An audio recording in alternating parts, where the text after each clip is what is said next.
Law of attraction कैसे काम करता है? ब्रह्मांड को आपके हिसाब से रिस्पॉन्ड करना चाहिए। आप अपनी नियति तय कर सकते हैं। इंसान होने का यही मतलब है। अगर आप अपने तार्किक मन की सीमाओं को पार कर जाएं, तो जो वहां है वो यहां है, जो यहां है वो वहां है।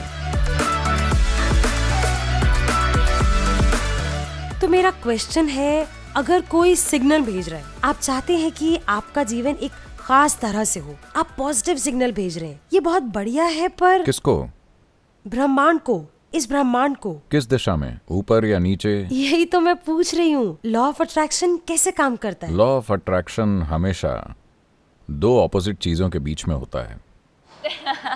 हाँ, चाहे दो चुंबक हों या फिर दो ऑपोजिट स्त्री पुरुष हों या किसी भी तरह से, लॉ ऑफ अट्रैक्शन हमेशा ऑपोजिट्स के बीच होता है कि नहीं? उत्तरी ध्रुव से लेकर दक्षिणी ध्रुव तक, इससे लेकर उस तक, ये उसी तरह काम करता है जी।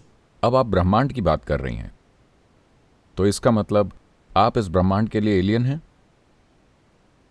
ब्रह्मांड का हिस्सा हूँ। अगर ब्रह्मांड का ही हिस्सा है तो फिर यहाँ अट्रैक्ट करने की बात कहाँ से आती है? तो फिर कैसे, क्यों ये कहा जाता है कि आप अपनी नियति तय कर सकते हैं? आप कर सकती हैं। आप अपनी नियति तय कर सकती हैं। आपको करनी ही चाहिए। इंसान होने का यही मतलब है। जी। देखिए, अगर आप यहाँ इस धरती पर किसी और प्राणी के रूप में आई होती, उनके मजबूरी से बंधे चक्र होते हैं, वो उनमें ही जीते हैं। उनके लिए ये ठीक है क्योंकि वो बस उतना ही कर सकते हैं। असल में अगर आप अपनी जिंदगी को देखें तो आप उनसे कुछ बहुत अलग नहीं कर रहे जो दूसरे प्राणी कर रहे हैं। वो पैदा होते हैं, आप पैदा होते हैं। वो बड़े होते हैं, आप होते हैं। वो बच्चे पैदा करते हैं, आप भी करते हैं। वो मर जाते हैं, आप मर जाते हैं। कुछ भी बहुत अलग नहीं, पर इन्हीं सिंपल चीज़ों को हम जागरूकता से कर सकते हैं। इंसान होने का यही एक महत्वपूर्ण गुण है। जिस पल आप इसे, मान लीजिए आप अपने हाथ का उपयोग जागरूकता से करती हैं, अब यह हाथ वही करेगा जो आप चाहती हैं, है ना? आप यहां बैठकर ऐसे नहीं करेंगी। अब यह हाथ वही करेगा जो आप चाहती हैं। मान लीजिए आप अपने विचारों को जागरूकता से चलाने लगें, अब आपके विचार वही करेंगे जैसा आप चाहती हैं। अगर आपके विचार वो कर रहे होते जो आप चाहती हैं, तो आप खुद को कैसे रखती? आनंद में या दुख में? आनंद में। आनंद में। जी। अगर आप आनंद में हैं, तब क्या आप खुशी की तलाश में जाएंगी? तो ये सब चीज़ें जो लोग सोचते हैं कि उनकी ज़िंदगी की सबसे महान चीज़ें हैं, शांत रहना, खुश रहना वगैरह बकवास, आपके लिए कोई मायने नहीं रखेंगी क्योंकि आप आनंद में हैं। पर आप उनसे ऐसा कह नहीं सकते, उन्हें बेइज्जती महसूस होगी। आपको उनसे आपको थोड़ा सुर में बोलना होगा। पर वास्तव में अगर आपके विचार और भावनाएं आपसे निर्देश ले रहे होते, तब आप खुद को सबसे ऊंचे स्तर की सुखद स्थिति में रखते, चाहे वो जो भी होती, है ना? बिल्कुल। हाँ, अगर ऐसा हो जाए तो आपकी पूरी जीवन प्रक्रिया एक सहज स्थिति में आ जाएगी, पूरी तरह से सहज। अभी क्योंकि आप एक घात लगाए हुए टाइगर की तरह हैं, आपको हमेशा कुछ ना कुछ चाहिए होता है। यहाँ लेने के लिए कुछ नहीं है। अगर आप बस यहाँ बैठें तो आपका जीवन पूर्ण है। अब ये सहजता में है, पूरी सहजता में। जब ये इतना सहज हो जाता है, तब ये ग्रहणशील बनता है। अब किसी एक पेशे की चाहत रखना, पैसे कमाना, यहाँ तक कि खुश रहना या प्यार करना या प्यार में पड़ना, कुछ भी आपके लिए मायने नहीं रखेगा, क्योंकि बस यहाँ बैठे हुए आप सबसे ऊंचे स्तर के सुख में हैं। अब आप ऐसे जीवन के साथ क्या करेंगे? स्वाभाविक है कि आप कुछ ऐसा खोजना चाहेंगी जिसका अभी आपको बोध नहीं है। इस तरह से आध्यात्मिक प्रक्रिया शुरू होती है। इस तरह से आप अपने जीवन की बागडोर संभालते हैं। अब आपने कुछ चाहा और वो हो गया। मैं चाहता हूं कि आप ये समझें कि ज़्यादातर लोगों के लिए वो जो चाहते हैं उसका 50% हो जाता है।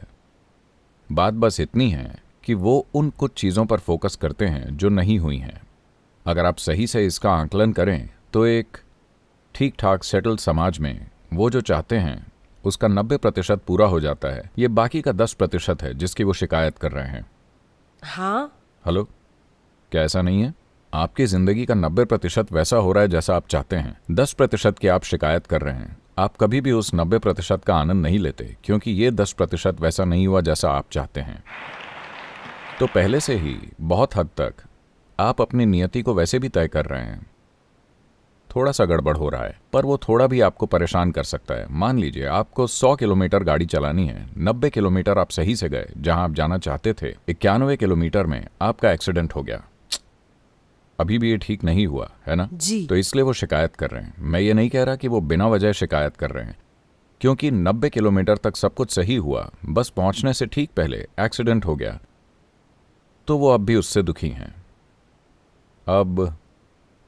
अभी ऐसा इसलिए है क्योंकि हमारे चारों ओर परिस्थितियां होती हैं। हर एक परिस्थिति कभी भी बिल्कुल हमारे हिसाब से नहीं होगी, क्योंकि वो परिस्थिति बस मेरे बारे में नहीं है, उसमें कई सारे लोग शामिल हैं, कई सारी ताकतें शामिल हैं। ज़रूरी नहीं कि वो सब कुछ मेरे हिसाब से हो, पर अगर मैं अपने हिसाब से हो रहा हूँ, मैं आनंद में हूँ, ठीक है। चाहे गोल्फ बॉल सीधी जाए या उड़कर पहाड़ों में चली जाए, मैं तब भी आनंद में हूँ। अगर आपको गोल्फ खेलने को मिल रहा है खेलने को अगर ना भी मिले तो भी। तो अगर मैं इसकी बात कर रही हूँ, तो जब तक चीजें आपके हिसाब से हो रही हैं और आप अपने रास्ते पर हैं और आप आनंद में हैं। ना ना ना ना ना, मैं ये नहीं कह रहा कि जब तक चीज़ें आपके हिसाब से होंगी तब तक आप आनंद में होंगे। अगर आप आनंद में हैं तो फर्क नहीं पड़ता कि चीज़ें किस तरह से होती हैं, सही वो है। जिस तरह भी हों, आप तब भी आनंद में हैं। देखिए, असल में ये ऐसा है कि दुनिया ने घोड़े के आगे गाड़ी लगा रखी है। आप मुझे बताइए, क्या अपने आप को संभालना आसान है या इन सारे लोगों को संभालना आसान है?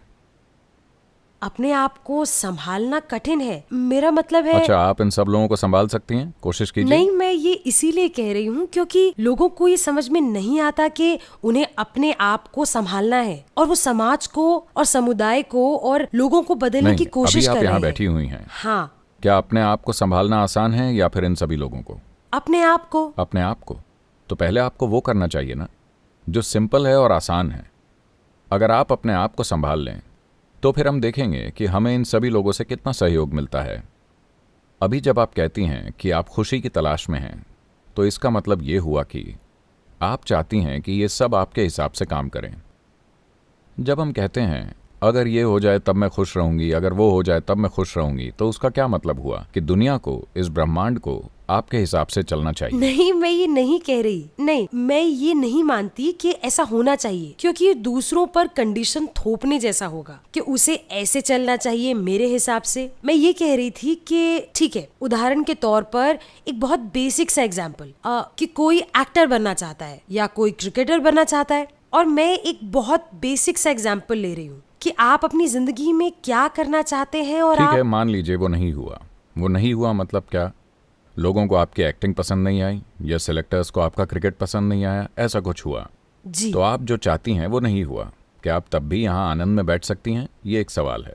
ज्यादातर लोग नहीं कर पाते। इसीलिए मैं कह रहा हूँ, आप जो करने की कोशिश कर रही हैं, जब आप कहती हैं कि मैं जो कर रही हूँ वो हर किसी को पसंद आना चाहिए, तो एक तरह से आपको लोगों के मन को संभालना पड़ेगा। आप वही तो कर रही हैं। किसी तरह से आपके सिनेमा द्वारा या जैसे भी आप किसी तरह से उनके मन को संभालने की कोशिश कर रही हैं, और वो कर रही हैं जो उन्हें पसंद आता है, और इसलिए ये काम कर रहा है ना? नहीं तो ये काम नहीं करेगा। सही। तो क्या आसान है, इसे संभालना या उन्हें संभालना? इसे। अगर आप इसे संभाल लें, अब आप खुशी की तलाश में नहीं हैं, आपको किसी चीज़ का तनाव नहीं है, कोई तलवार आपके सिर पर नहीं लटक रही। आप हर चीज़ पूरी तरह से शामिल होकर करेंगी, क्योंकि आपको परवाह नहीं है कि क्या होगा। चाहे जो भी हो जाए, आप तब भी ठीक हैं, इतना आप जानती हैं। अब स्वाभाविक रूप से आप हर चीज़ बेहतरीन ढंग से करेंगे, क्योंकि अब आपको बिल्कुल भी चिंता नहीं है, क्योंकि अब आपका कोई निजी स्वार्थ नहीं रह गया है। जो भी करना ज़रूरी है आप करेंगी बड़ी सहजता से। तो जो काम किसी को एक बड़े सर्कस और करतब की तरह लगता है, उसे आप खुशी से खेल खेल में करेंगी। सही। तो आप इस चीज को पूरी तरह से खारिज कर रहे हैं कि लॉ ऑफ अट्रैक्शन नहीं होता, इस तरह की कोई चीज नहीं अरे होती। होती है, मुझे यकीन है बहुत से लोग आपकी तरफ अट्रैक्टेड हैं। नहीं, वो वाला लॉ ऑफ अट्रैक्शन नहीं, ये कि ब्रह्मांड आपको वो दे जो आप चाहते हैं। पर खैर, नहीं, मैं पूछ रहा हूँ ब्रह्मांड कहाँ है? हम इस ब्रह्मांड का ही एक हिस्सा हैं। जब आदि योगी से उन 7 साधुओं ने पूछा, जिन्हें आज सप्तऋषि कहा जाता है, उन्होंने पूछा ब्रह्मांड कहाँ से शुरू होता है, कहाँ खत्म होता है, कितना विशाल है, ये क्या है? तो आदि योगी हंसे और बोले, मैं तुम्हारे पूरे ब्रह्मांड को एक राई के दाने में पैक कर सकता हूं। ये बहुत जबरदस्त पैकिंग हुई है ना? हाँ, बिल्कुल ही जबरदस्त। तो क्योंकि आप जिसे समय और स्थान समझते हैं, वो आपके मन की प्रकृति की वजह से है। जो वहां है, अगर आप अपने तार्किक मन की सीमाओं से परे चले जाएं, तब जो वहां है वो यहां है, जो यहां है वो वहां है, जो तब है वो अब है, जो अब है वो तब है। सब कुछ, टाइम और स्पेस आपकी समझ में मिक्स हो जाता है। हाँ। तो जब ऐसा होता है, अब आप ब्रह्मांड से बात नहीं करेंगी। वो लोग जो अपने पड़ोसियों से बातचीत नहीं करते, वो ब्रह्मांड से बात करते हैं।